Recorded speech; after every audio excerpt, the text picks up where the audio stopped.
রাজধানীর গুলশানে বিএনপি চেয়ারপারসনের রাজনৈতিক কার্যালয়ে আনুষ্ঠানিকভাবে বিএনপিতে যোগ দেন গণ অধিকার পরিষদের সাবেক আহ্বায়ক ড রেজা কিবরিয়া।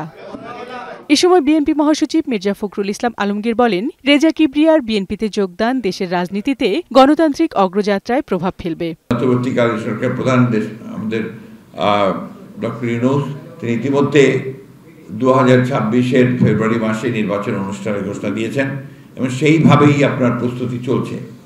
আমরা অত্যন্ত আশাবাদী যে দেশের মানুষ এই সুযোগটি গ্রহণ করে তারা একটা পার্লামেন্ট গঠন করবেন। ডক্টর রেজা কিবরিয়ার এই যোগদান আমাদের এই কর্মকাণ্ডগুলোকে আরও শক্তিশালী করবে।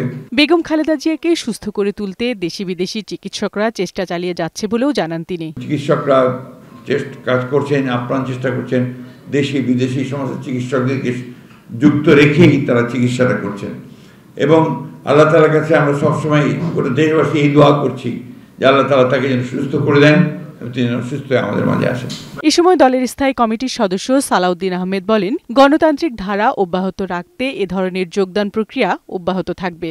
আমরা বাংলাদেশের রাজনীতিতে মেধাভিত্তিক, প্রযুক্তি নির্ভর এবং অগ্রচিন্তার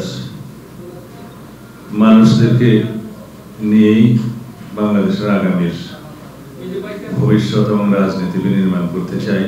নতুন বাংলাদেশ বিনির্মাণে তারেক রহমানকে সব ধরনের সহযোগিতা করার প্রত্যয় ব্যক্ত করেন রেজা কিবরিয়া। বিএনপির এই সুযোগটা যদি ভোটাররা দেয় তাহলে আপনারা দেখবেন তারা কি পাবে এই দেশের জন্য এবং ভবিষ্যৎ প্রজন্মের জন্য তারা কি করতে পারবে আপনারা তখন দেখতে পারবেন।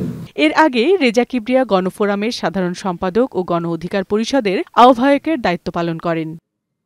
বিউটি সমাদ্দার, বৈশাখী সংবাদ, ঢাকা।